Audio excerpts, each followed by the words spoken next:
Alright, so I want to make a video about electronic repair. Is it worth getting into as a profession? Well, if you're going to go work, if you can even find one, like a mom and pop repair shop, if you're not looking to be buying a house or supporting a family, then I would say go for it. If you're just looking to have enough money to maybe live on in your mom's basement, yeah, go for it. But if you're looking for some good money at it, it's probably not going to be the place to go. And you're not going to find too many of those places around anymore either. They got absorbed. They just, by the economy and our throwaway society, go buy a new TV. We'll just throw this $300 one we bought 2 years ago in the trash. Things are different now. That's the way it is. The only time you're gonna find people to repair your stuff, they're gonna be like me. They're gonna be on Craigslist. They're gonna be hunting down jobs to make a couple extra bucks, and they are not doing this full time. They are working a full-time job and probably barely making it, and they're doing this on the side. Me, I have a full-time job. It's not that I'm barely making it, but I have expenses, especially with medical and all that stuff. But I don't do this to make extra money. I do this to help people. Yes, a little extra money's nice, but definitely not counting on it. So it's tough for someone to get started now at electronic repair and expect to make a living on it.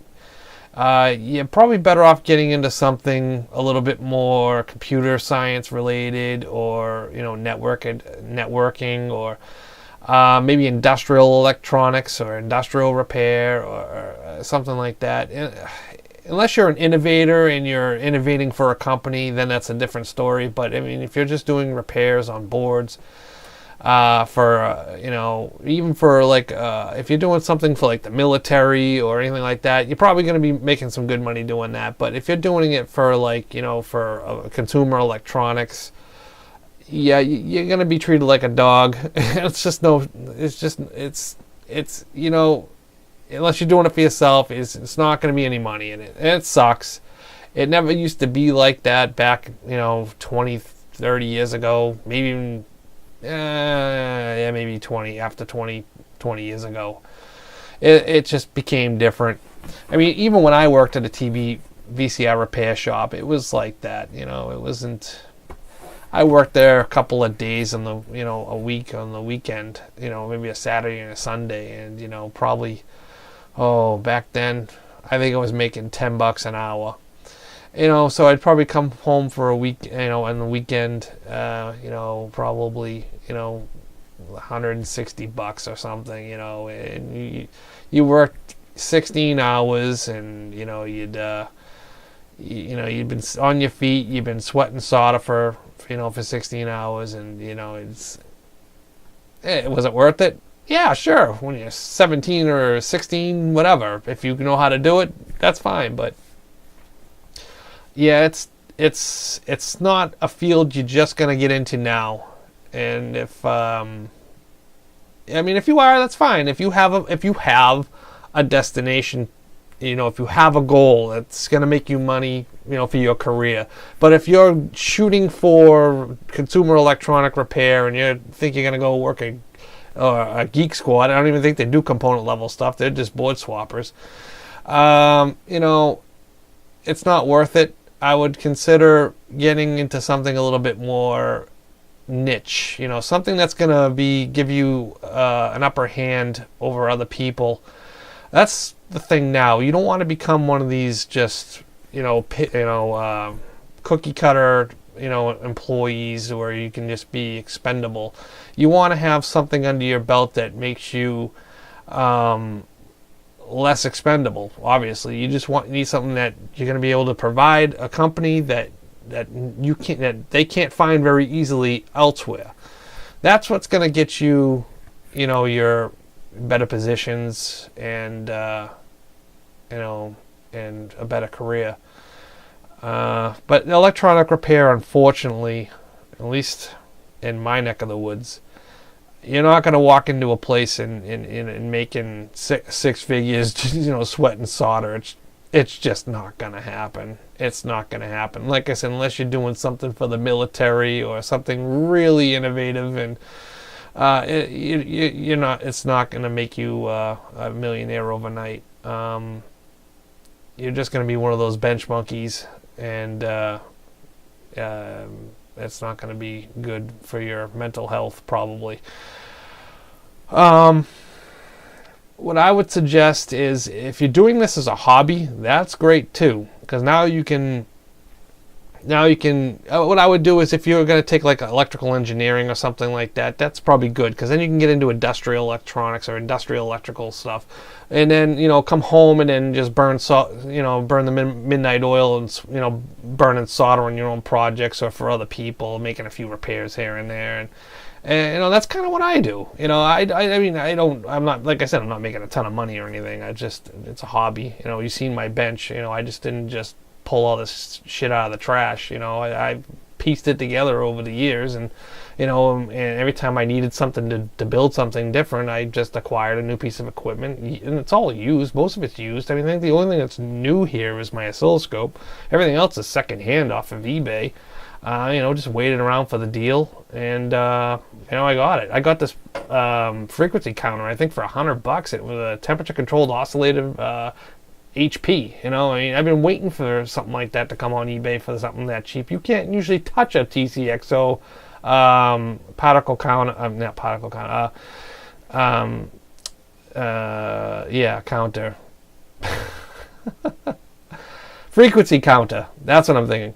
Yeah, you can't touch a frequency counter, TCXO temperature-controlled oscillator for under a few $100. It just doesn't usually come across very often. But keep your eyes open on eBay if you're trying to acquire stuff for your own personal bench.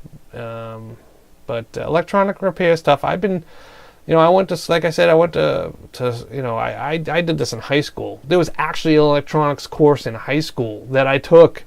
They don't provide that anymore. You take electronics now. I don't even think they would even call it electronics. It's just basically a board swapping, troubleshooting. If board A don't work, swap board A with board B. And it's that's not how you troubleshoot and repair. On a level that we're trying to be. And if you're in a job like that and you're expecting to burn solder and you're just a board swapper, you're gonna get bored real quick and be very unhappy and probably leave and find something else. But I don't know. I'm just going on here because it's one of those things. It's a dying art. It really is. It sucks that it is, and I hate to be the Debbie Downer on this. It's just because I've already spent my life doing this. I've already did all the work. I've already experienced all of this stuff, and where did it get me? It didn't get me anywhere further than, I could not get a job doing this. I had to get a job doing something in the electrical engineering or machinery, industrial electronics. It was just industrial electrical. I could not do this and make a living. It's just very far and few in between. So that's my rant. So I'm not trying to discourage you from learning electronics, because that is definitely would be a sin on this channel. But I'm trying to give you shortcuts on this channel on how to bypass all the bullshit and show you that it doesn't always take a decade of electronics knowledge to understand and troubleshoot a TV or an amplifier or something like that. It's gonna help if you have that information behind you, but it's definitely not required 100%. You just need a little bit of know how, you got to be able to, learn how to, just learn how to use your troubleshooting skills. And YouTube, the internet. I mean, it's so plentiful now. I mean, in electronics, it's always mostly capacitor replacement. Capacitors are always the Achilles heel of electronics, and some people will just go and swap the caps in a TV, and then they're happy, and they're fine, and they forget it. They put their soldering iron away for 2 years, and that's it. It's over. Or and until the next thing breaks, and they're just swapping caps. And that's every YouTube video you see. It's always change the caps, change the caps. And a lot of time that's true. But yeah, I don't know. I don't even know why I'm making this video right now, but I just did. So that's it.